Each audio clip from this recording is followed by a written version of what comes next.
उमेश पाल हत्याकांड में एक के बाद एक बड़े खुलासे हो रहे हैं। हत्यारोपियों में कुछ की पहचान हो गई है तो कुछ का पता किया जा रहा है।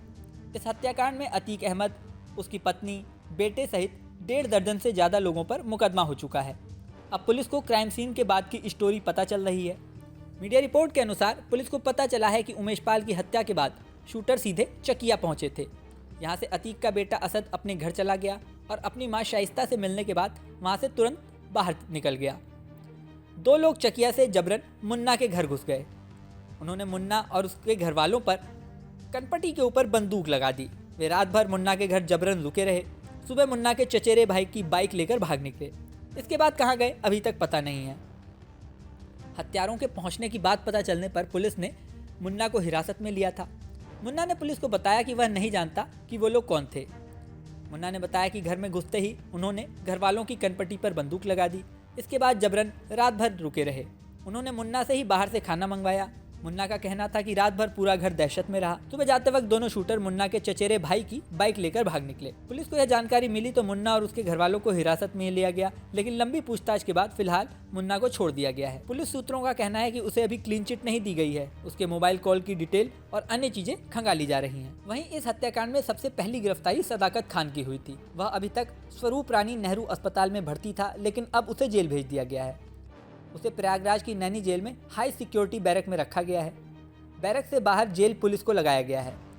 सदाकत खान को एसटीएफ ने गोरखपुर से गिरफ्तार किया था। इलाहाबाद विश्वविद्यालय के मुस्लिम बोर्डिंग हॉस्टल में रहने वाले सदाकत के कमरे में हत्याकांड की पूरी साजिश रची गई थी। गुलाम और गुड्डू मुस्लिम ने अन्य लोगों के साथ सदाकत के कमरे में ही कई मीटिंग की थी। इस मीटिंग में अतीक और अशरफ भी व्हाट्सएप कॉल के जरिए हिस्सा लेते थे।